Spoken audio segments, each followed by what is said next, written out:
Gracias. A ver, voy a compartir mi pantalla completa. Bueno, chicos, en este taller vamos a ver acerca de los modelos de datos de panel y vamos a realizar algún ejercicio práctico este, acerca de data e información de las encuestas del ENAO sobre los niños y cómo afecta la calidad de vida de ellos, ¿ok? Pero bueno, antes de empezar a la parte práctica, ¿qué es un dato de panel? En resumen, nosotros tenemos dos enfoques para analizar la información. Primero puede ser bajo un enfoque de corte transversal,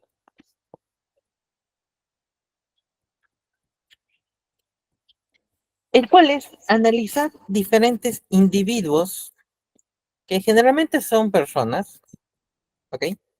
A lo largo del tiempo. Es decir, cómo se comportan esas personas a lo largo del tiempo. No, disculpen, en este caso es en un momento de tiempo específico, ¿ok? En un momento de inicial. Muchos de los modelos que ustedes van a ver en este programa de econometría es analizar modelos como regresiones, modelos Logit, ¿ok? Modelos Tobit y entre otros. Lo que se trata de analizar es diferentes variables de este conjunto de individuos, ¿no? Tienes una variable X que puede ser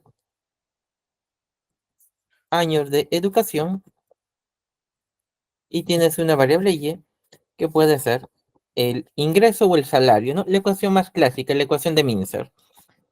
De tal forma que tú tienes el ingreso en función de los años de educación y a partir de ahí uno trata de realizar el modelamiento.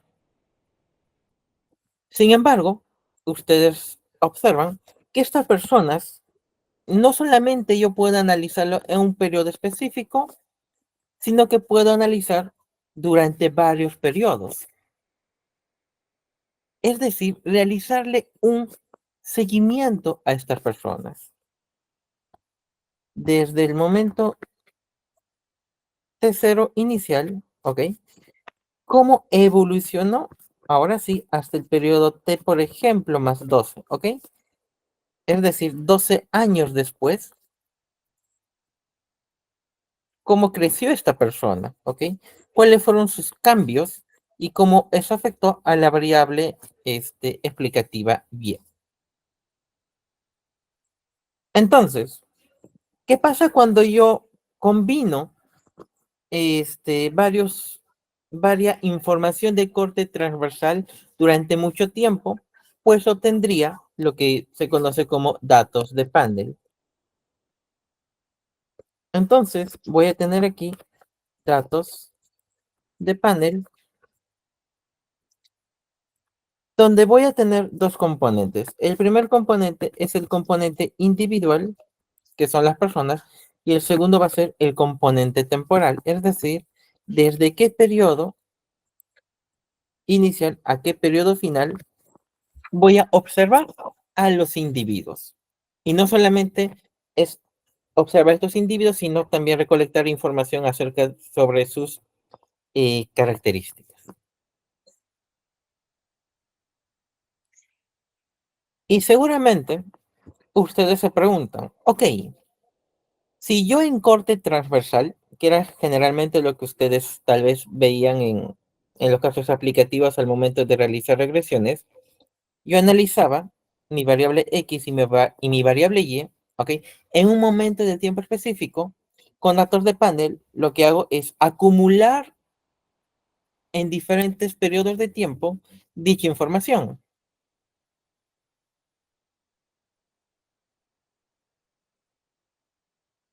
La ventaja que ustedes notan es que obtengo más datos, obtengo mayor tamaño de la muestra y eso hace que las estimaciones de mis coeficientes sean mucho más robustos.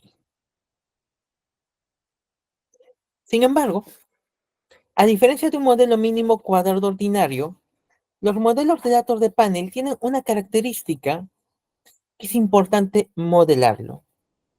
Y esta característica se llama la heterogeneidad,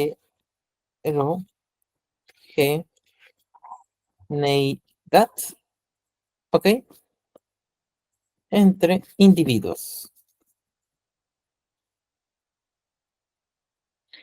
Existe también heterogeneidad a lo largo del tiempo, pero lo que más frecuentemente ocurre es a lo largo de individuos. ¿Qué significa esto? Vean, yo estoy analizando mi ecuación, recuerden, mi ecuación de Mincer. La ecuación de Mincer te relaciona cuál es tu ingreso en función de tu educación y años de experiencia. ¿Listo? Entonces, yo puedo tener mi modelito de esta forma, ¿no? Yo tengo aquí el ingreso, vamos a ponerlo de esta forma. El ingreso es igual a un beta sub 0 más un beta sub 1 por la variable educación más un beta sub 2 por la variable experiencia. ¿Ok? Imagínense que corro este modelito y lo hago para individuos, ¿ok? Del Perú.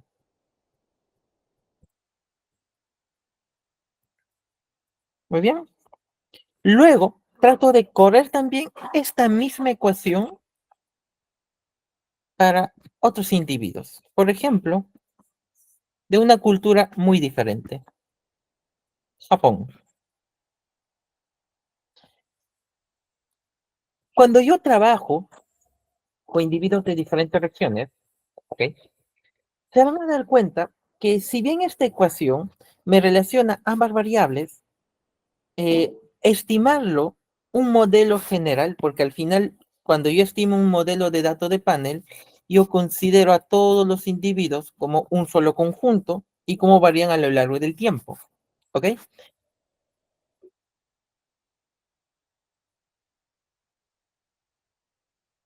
Es aquí cuando uno empieza a hacer el modelamiento, se pregunta, ¿es correcto juntar, digámosle así, trabajadores peruanos por un lado y trabajadores japoneses por otro lado y estimar mi modelo en forma general? Uno seguramente dice, pues, como que juntar a estos dos tipos de trabajadores en una misma base de datos para luego modelarlo, como que no sería adecuado, ¿ok? Seguramente muchos se dirían, no es adecuado, ¿por qué? Porque el comportamiento de un peruano es diferente al comportamiento de un japonés, ¿ok? Eso es lo que te dicen. Vamos a ponerlo aquí, ¿ok? El comportamiento de un peruano o un latinoamericano peruano es diferente del comportamiento de un japonés. Muy bien. Ok. Entonces, como son diferentes, uno diría, mira, ¿saben qué? Estimamos un modelo para los peruanos y un modelo para los japoneses. Que esa salida está bien, es correcta. Sin embargo, tú quieres encontrar la ecuación de Mincer general, ¿ok? Tú buscas una ecuación de Mincer, llamémosla así, de forma global. No quieres una ecuación de Mincer para cada país en específico. Quieres uno general. Y cuando quieres esa ecuación general, te enfrentas a este problema y dices, ¿cómo lo soluciono? ¿Ok? ¿O qué es este problema? Este problema, el que el comportamiento de un peruano es diferente al comportamiento de un japonés, significa que su comportamiento es heterogéneo. ¿Ok? Su comportamiento es heterogéneo y vean que este comportamiento heterogéneo es diferente a lo largo de cada individuo, pero que difícilmente es medible.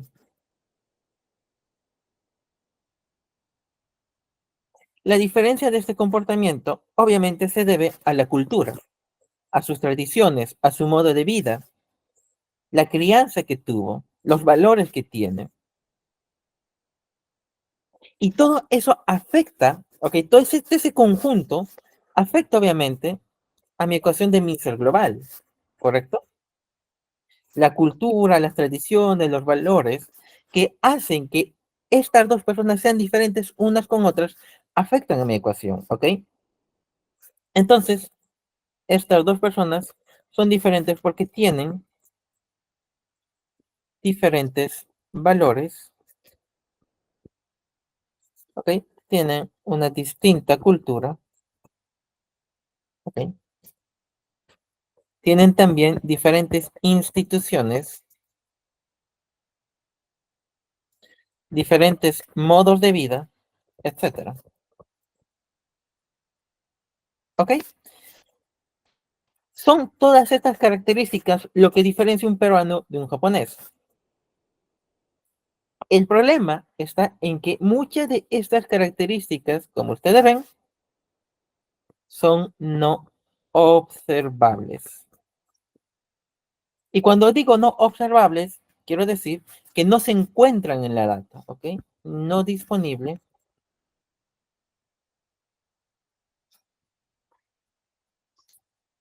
en la data. Bueno, también una de estas características es que es no medible, ¿ok? Porque no existe un único criterio de medición.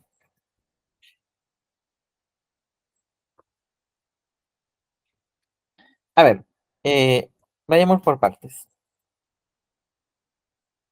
Muchas de estas características, los valores, la cultura, las instituciones, los modos de vida, que se dan a lo largo de diferentes países, afectan, en cierta forma, cuál es el salario real que vas a recibir.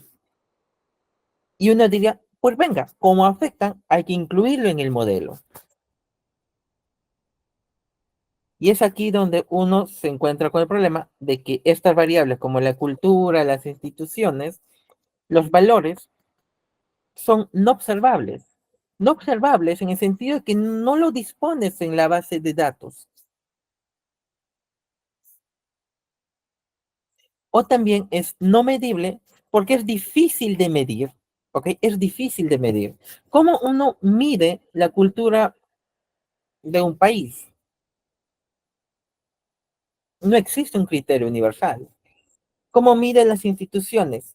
Por ahí existen índices de institucionalidad, pero al final son índices con diferentes criterios y existen varios de ellos. Entonces, estas estas características propias que distinguen a un peruano de un japonés, vienen a ser eh, el componente de la heterogeneidad. Heterogeneidad no observada. ¿Ok? Lo que hemos dicho no es más que la heterogeneidad no observada. Características no medibles, no observables, entre diferentes individuos. Y este es un pequeño problema porque genera que los betas estimados sean, en cierta forma, sesgados. He ahí el detalle. ¿Ok? Los betas que yo voy a estimar en mi modelito van a resultar ser sesgados.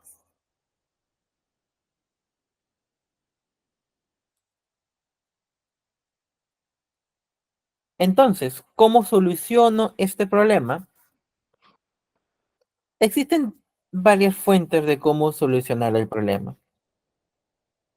Una forma de solucionar este problema es mediante modelos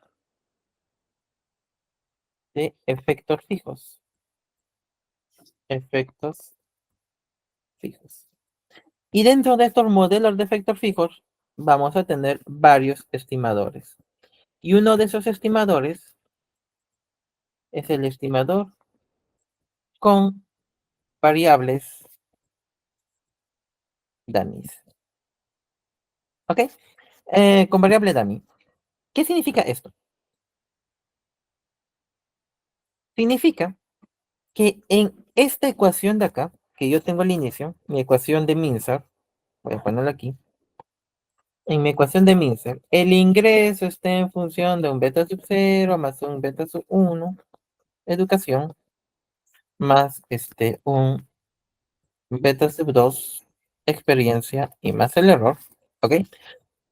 A este modelito, yo voy a hacer lo que sería un poquito más razonable, por así llamarlo. Voy a estimar esta misma ecuación para cada país, ¿no? Es decir, voy a obtener aquí mi ecuación para Perú, ¿ok? Y voy a tener también otra ecuación para Japón. Alfa sub 0 más alfa sub 1, educación más beta sub 3, experiencia, ¿no?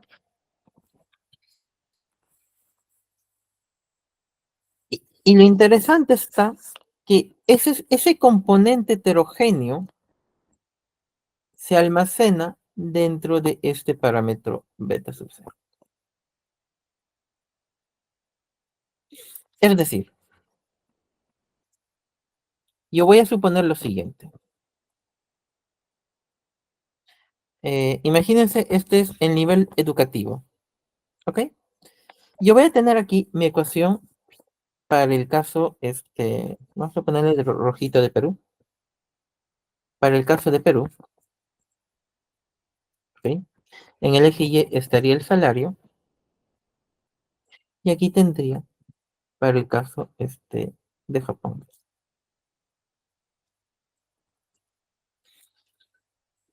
Y estoy asumiendo esto. Este es alfa sub 0 y este es beta sub 0.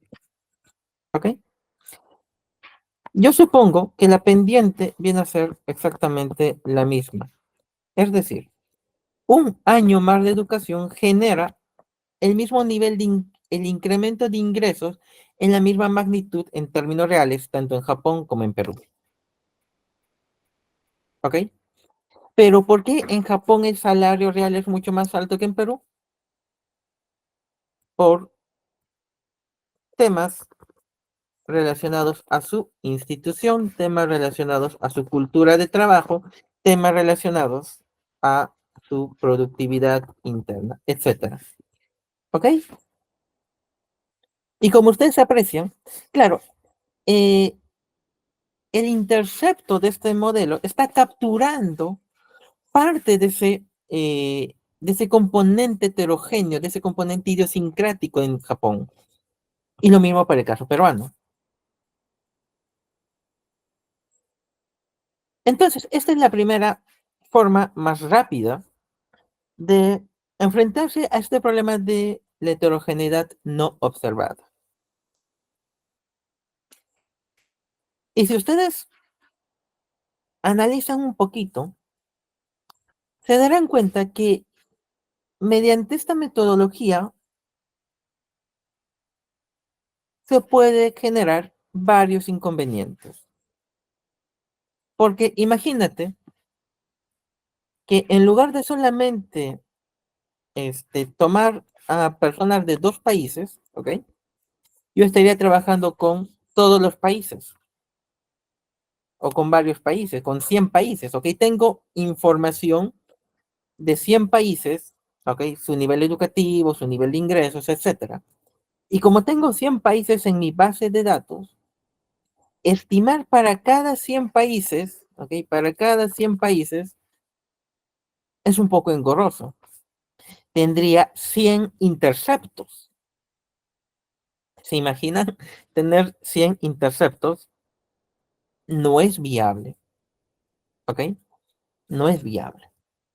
Entonces, ¿qué otras soluciones hay? Y es aquí bajo estas otras soluciones, donde vamos a suponer lo siguiente. Vamos a suponer que el término del error, E y T, de nuestro modelo, se descompone en dos factores. El primero va a ser un mu sub I más un E y T. Ok, este es el error del modelo. Este U sub IT va a ser ese componente heterogéneo, ¿ok? Ese componente heterogéneo. Porque recuerden que les había comentado, este componente heterogéneo es no observable. Y como no es observable, está dentro del término del error, ¿verdad? Está dentro del error, ¿ok? Es un componente del error. Entonces mi error, yo le estoy dividiendo en ese componente heterogéneo que cambia a lo largo de individuos, ¿ok? Más un error. Pero este error lo voy a suponer como un error, una distribución normal de medio, 0 y varianza 1, ¿ok? Es un error que podríamos llamarlo como un error ruido blanco o un error puro.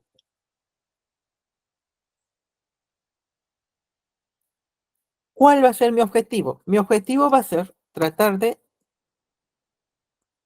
eliminar, llamémoslo así, ese componente. Y para eso existen varias metodologías, ¿ok?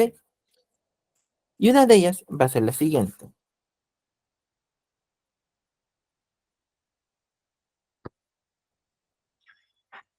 Si yo calculo aquí el promedio, vamos a ponerlo así.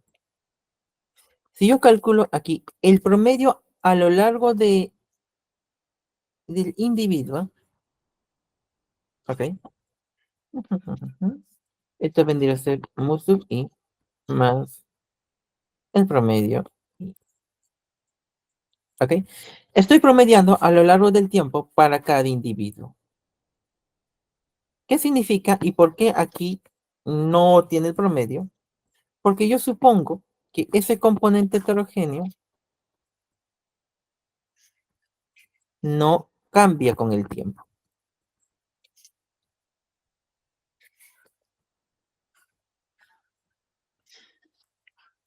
Yo sé que un peruano es diferente de un japonés.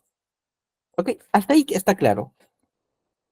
Pero también yo voy a suponer, escuchen esto, que el comportamiento de un peruano no cambia a lo largo del tiempo. Y lo mismo con el comportamiento de un japonés. Es decir, ¿qué eran estos comportamientos? Recuerden, son los valores, la cultura, las instituciones, los modos de vida. ¿Ok? Vayamos primero por instituciones, ¿no? En Perú las instituciones públicas son corruptas. Ok, no hay novedad. Entonces, que este año el poder judicial sea un poder corrupto, eso no va a cambiar durante los próximos años. ¿Ok? Toda la clase política en Perú va a seguir siendo corrupta durante los próximos 100 años, quién sabe. Y lo mismo, en Japón, las instituciones son un poquito menos corruptas, por así decirlo, y van a mantener ese estilo de sus instituciones también a lo largo del tiempo. Lo mismo la cultura, los modos de vida, los valores que una persona tiene, ¿ok? Esos nosotros suponemos que permanecen constantes a lo largo del tiempo, porque son tradiciones que uno ha tomado y que difícilmente van a cambiar de un año a otro, ¿ok? De un año a otro, no es que los políticos van a ser honrados en Perú, no. Va a demorar muchos años en que eso cambie.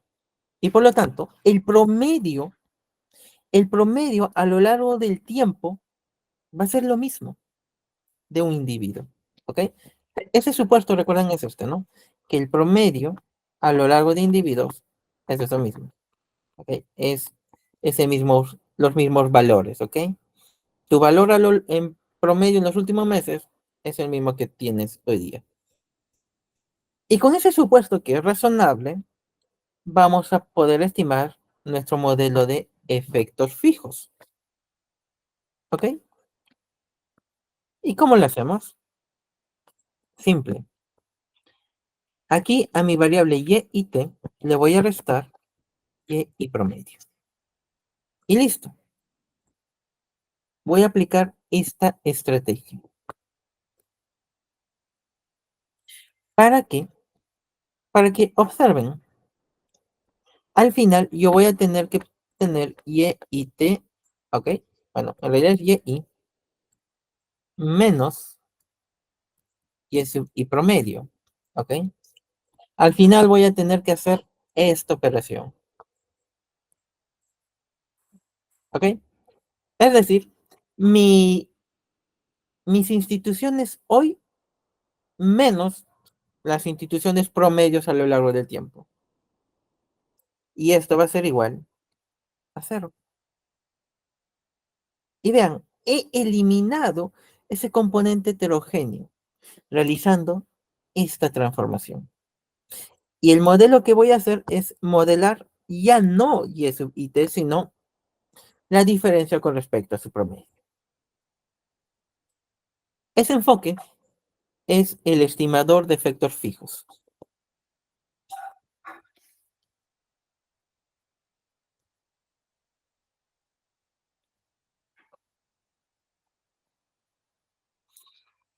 ¿Listo? A ver, no sé si hay consultas. Mm, ok, aquí creo que no puedo ver las preguntas, ¿no? Así. Buenas noches, docente. Ok, justamente respecto a la sección de consultas, allí están los tres iconos donde hay un triángulo, cuadrado y círculo en la parte derecha, donde al Ajá. hacerle clic justamente pueden ya estar escribiendo Ah, su consulta a todos los participantes, ¿no? Y en todo caso, ya después de su ponencia, ahí vamos a habilitar también el micrófono para que puedan directamente hacerle sus consultas. ok, ok, gracias, gracias. Bueno, eh, entonces, este es mi estimador de efectos fijos, ¿vale? Otra forma alternativa de buscar esta eliminación, llamémoslo así, es mediante otro estimador, que va a ser el estimador de efectos aleatorios. Y la única diferencia va a ser la siguiente.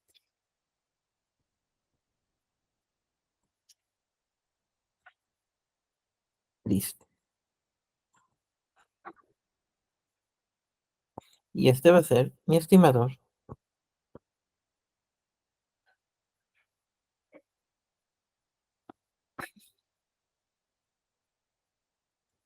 aleatorios. ¿Ok? Nada más. Fíjense. Fíjense, nada más. Es simplemente le pones un teta. Y ese teta sí tiene su fórmula, que no lo voy a poner acá, para no aburrirlos con notación matemática.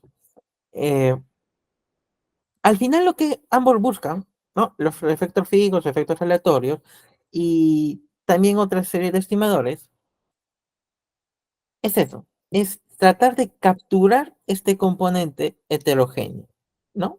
Como yo capturo ese componente heterogéneo de tal forma que yo pueda estimar mi modelo general, ¿ok? Mi modelo global, ¿ok? Donde voy a tener información de diferentes países, ¿ok? Sin preocuparme de las diferencias de las personas entre los países que existen, ¿no?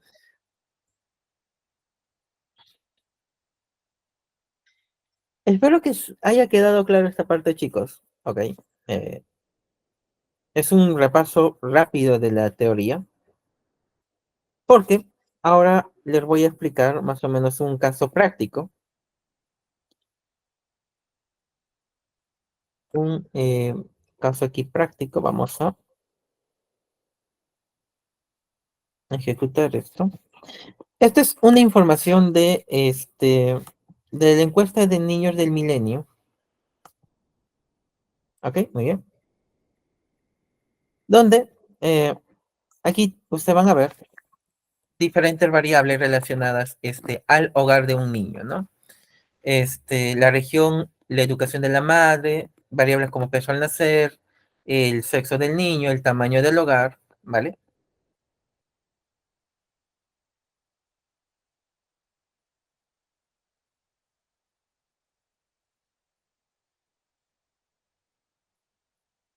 Y lo primero que realizamos es una limpieza de la base de datos. ¿Y esta limpieza en qué va a consistir? En que, a ver, voy a ejecutar esta parte de aquí, en eliminar algunos valores nulos, ¿no? Sobre todo de la variable peso al nacer. Eh, Otra limpieza de la data es que voy a eliminar información de la ronda número 4. La ronda número 4 es la ronda, claro, es el cuarto levantamiento de información a los niños que fueron encuestados. Los niños fueron encuestados desde la primera ronda y sucesivamente se han estado realizando varias rondas de encuestas. ¿Ok? ¿Y por qué elimina aquí la ronda 4? Porque simplemente no se registra valores de la variable dependiente. ¿Ok? ¿Y cuál va a ser aquí este, mi variable dependiente? El peso del niño al nacer.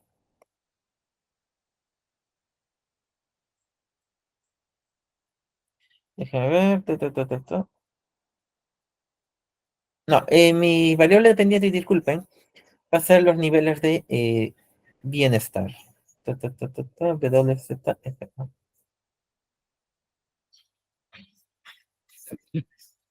Y aquí lo que hago no es más que una recodificación, ¿ok? De la educación de la madre y también una verificación del peso al nacer, ¿no? Que en este caso vamos a completar el peso al nacer. Para aquellos que tienen valores vacíos o valores perdidos, ¿ok? Su valor anterior. Es decir, como esta es una data en forma de panel, voy a considerar que en la siguiente ronda de encuestas, con el siguiente mes, tu peso al nacer va a ser igual a lo que tuviste anteriormente. Esto más que todo para tener mayor cantidad de información y hacer que el modelo que yo estime sea mucho más robusto.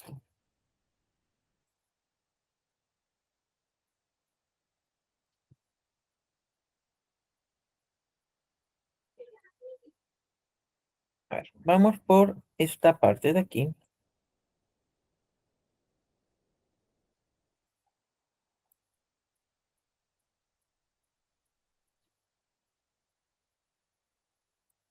Ya. Ah, ok. Un ratito aquí la salida sale diferente.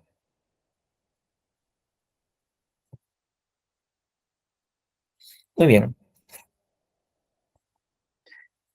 Aquí ustedes cuando analizan datos de panel y analizan los diferentes estadísticos, van a obtener esta información que es interesante.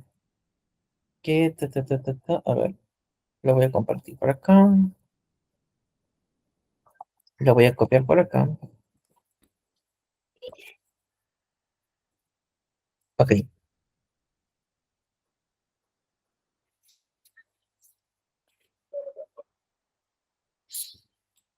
Analicemos esta variable, HK, que es índice de calidad de vivienda. ¿Ok? HK, índice de calidad de vivienda.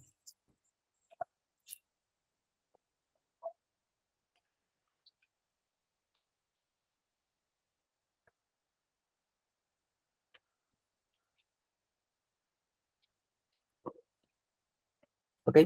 HK, índice de calidad de vivienda.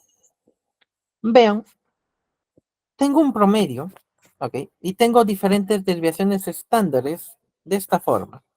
Bueno, en promedio, el índice de calidad de vivienda está en la mitad, 0.4, o sea, por debajo incluso del esperado, que sería 0.5.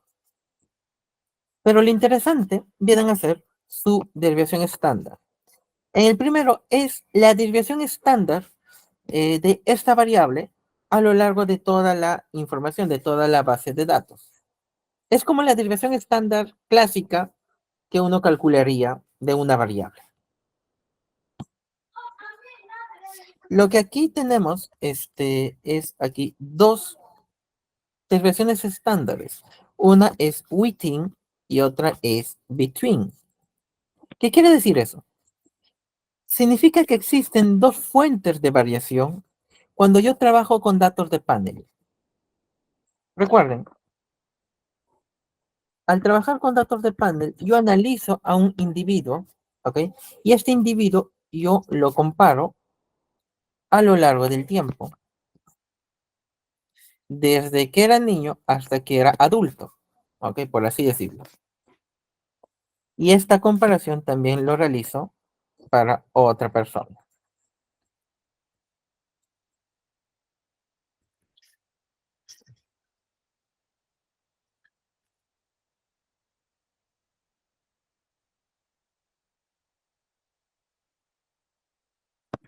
¿Muy bien? Entonces, ¿qué es lo que sucede?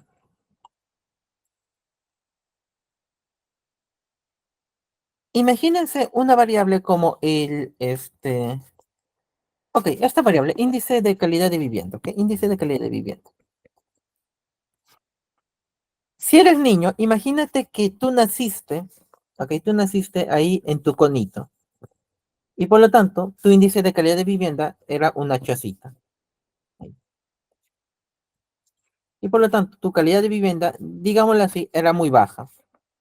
Pero luego empezaste a trabajar, ganaste tu propio trabajo, te metiste al narcotráfico y ahora, gracias al narcotráfico, tienes una mansión, ¿ok? O tienes un departamento en la zona más ficha del Perú. Y tu índice de calidad de vivienda es más alto, ¿ok? Aquí era bajo y aquí tu índice es alto.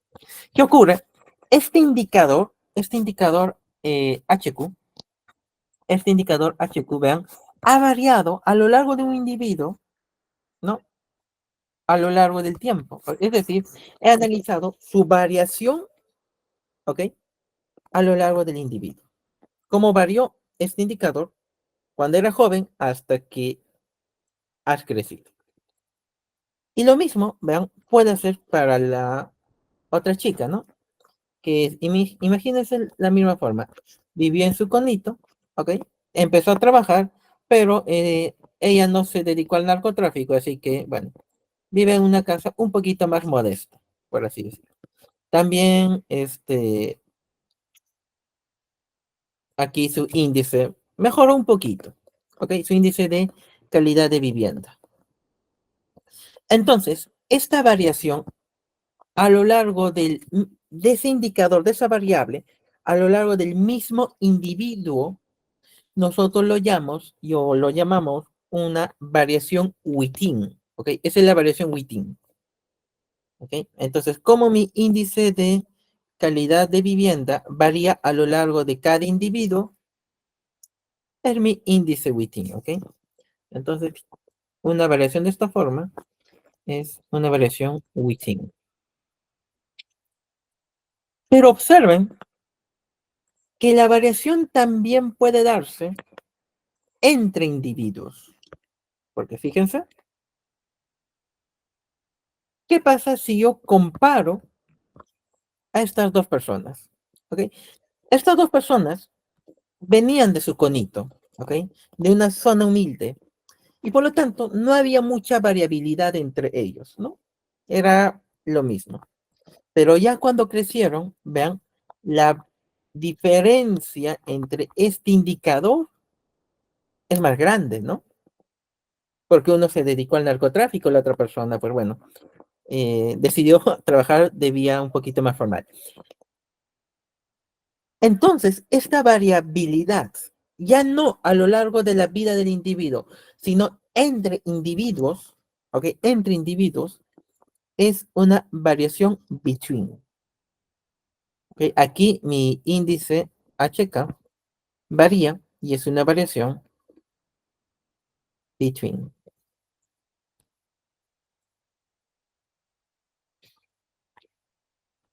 ¿Ok?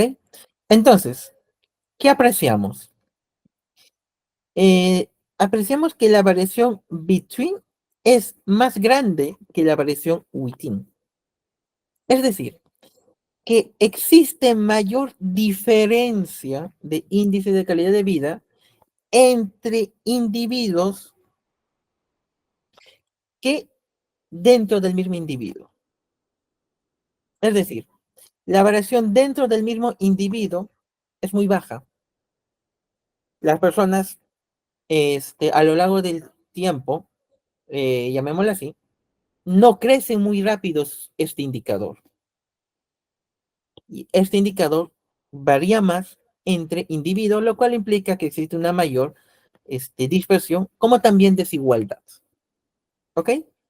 Esta es la, llamémosla así, la conclusión que obtendría y ustedes pueden analizarlo para todas las demás variables.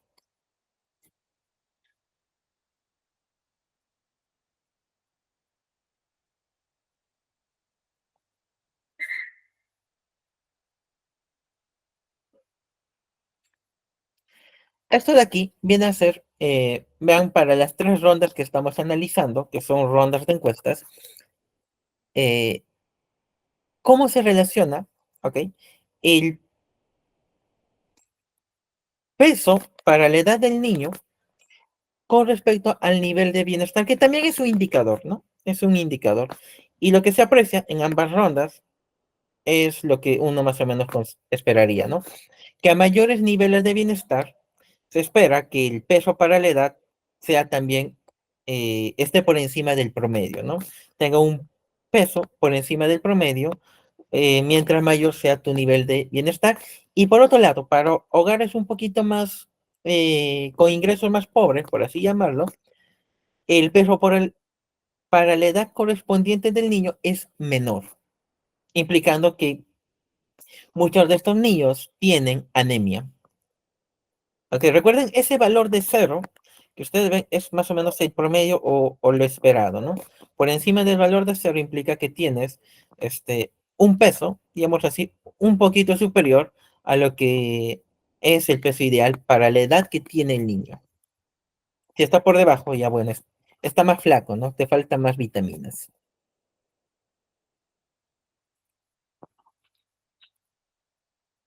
Nosotros vamos a estimar, eh, en este caso, nuestra variable dependiente va a ser el peso del niño, ¿ok? En función de diferentes características, como la educación de la madre, la edad de la madre, el sexo del niño, eh,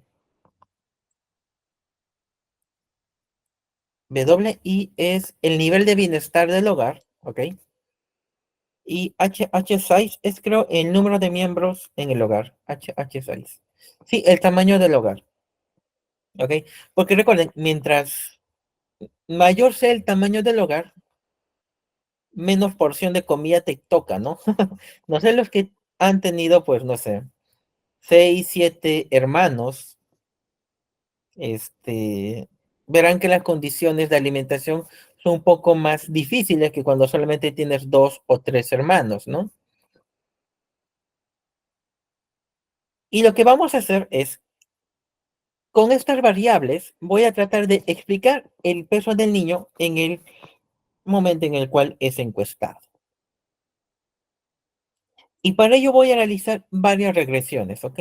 Una regresión Pulet, una regresión Between, de modelos de efectos fijos, modelos de efectos aleatorios, que por el momento, lo vamos a pasar rápidamente. Esto ya en el curso de econometría se va a detallar de mejor forma cada uno de estos, ¿no? Cada una de estas ecuaciones, de estos modelos. Un momentito, ok, aquí, disculpen, faltó poner esto.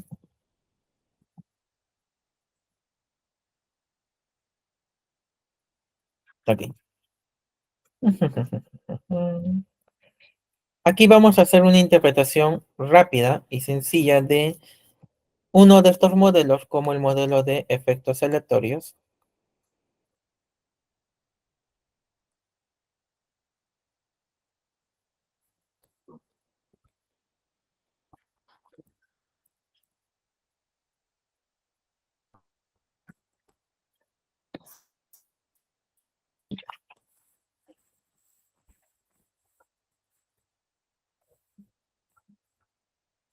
Ok, efectos aleatorios, ¿vale? Recuerden, la variable que yo estoy analizando, mi variable dependiente es el peso del niño en el momento de la encuesta,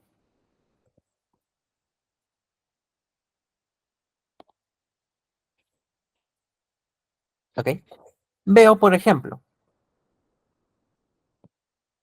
W sub I, si ustedes recuerdan, es el índice de bienestar, que obviamente tiene un coeficiente positivo que yo esperaba. Mayor índice de bienestar, mayor peso del niño, ¿no? Más gordito está el niño. En temas de sexos, en este caso, déjeme ver, creo que mm, sexo del encuestado.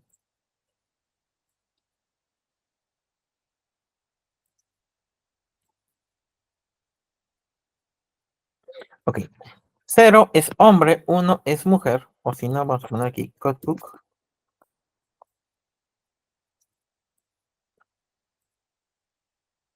Ok, sí, dos mujeres.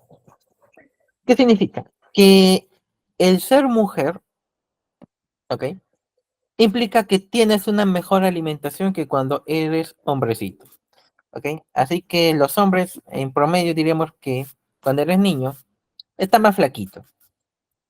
Peso al nacer, ok, es una variable también importante, ya que en cierta forma también condiciona cómo va a ser tu desarrollo más adelante. Y es lo que esperábamos, un signo también positivo, ¿no? Si naciste flaquito, como yo, posiblemente después de 3 4 años sigas estando recontra flaco, ¿ok? O sea, su peso está por debajo de lo que se debería de esperar. Eh, Nivel educativo de la madre, ¿ok? Y vean que a medida que el nivel educativo se incrementa, ¿ok? 4 es educación superior universitaria, vean, el efecto marginal también es mayor. ¿Por qué? Porque ya las madres saben un poquito más acerca de temas de cuidado del niño, de la nutrición, ¿ok? Y claro, obviamente al tener un mayor nivel educativo, corresponde también un mayor nivel de ingresos que se adecuan con mayor capacidad de gasto en alimentación de sus hijos, ¿no? Los hijos están más gorditos.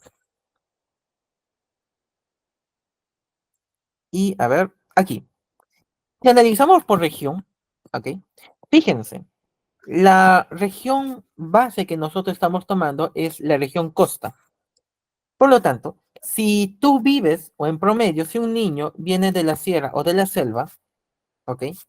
Aquí presenta un signo negativo, es decir, en promedio, esos niños tienen un peso por debajo de lo que tendría un niño en la costa. Un niño en la costa está mejor alimentado que un niño de la sierra y la selva. Esa es la conclusión final a grandes rasgos, ¿no?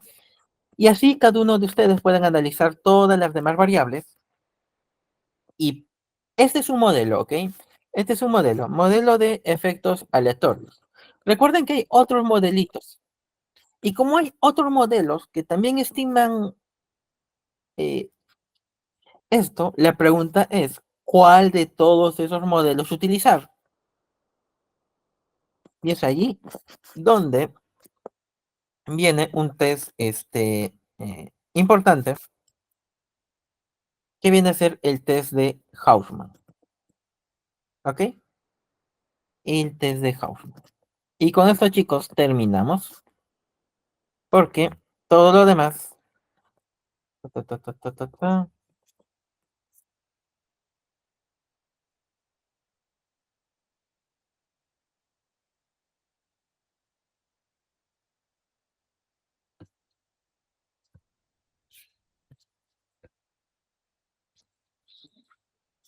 Ok.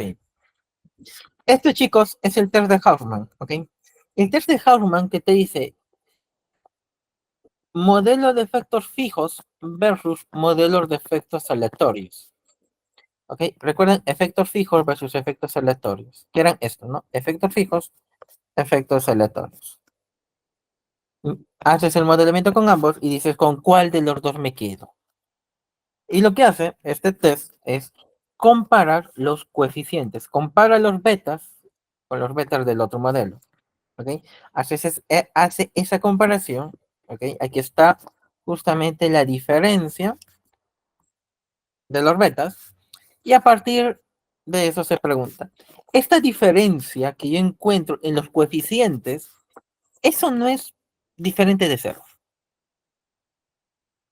¿Ok?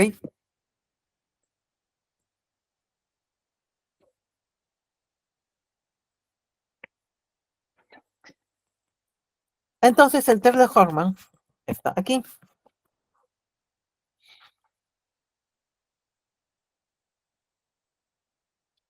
donde te dice, mira, que la diferencia entre los betas, ¿ok? La diferencia entre los betas es no sistemático. Es decir, que no existe diferencia.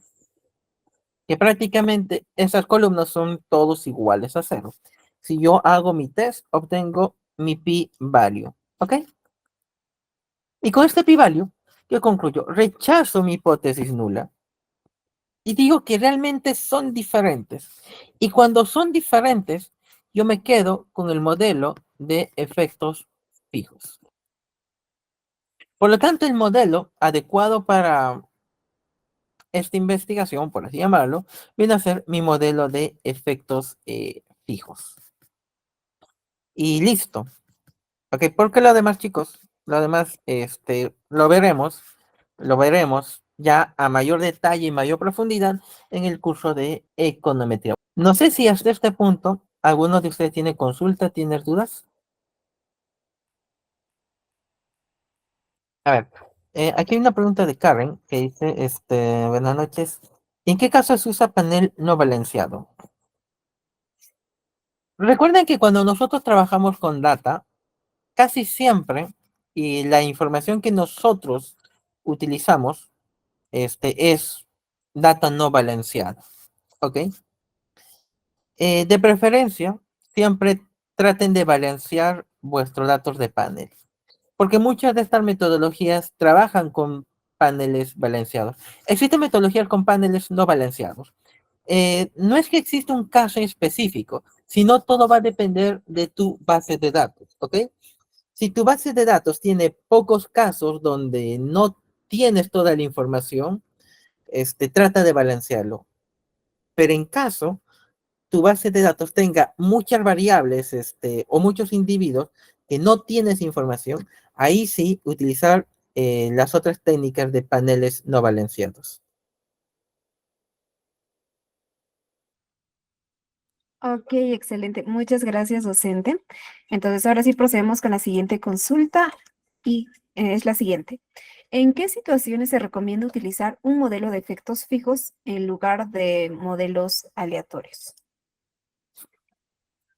¿En qué caso se recomienda? Siempre y cuando tú trabajes generalmente con datos agrupados. Es decir, cuando tus individuos no son individuos necesariamente, ¿ok?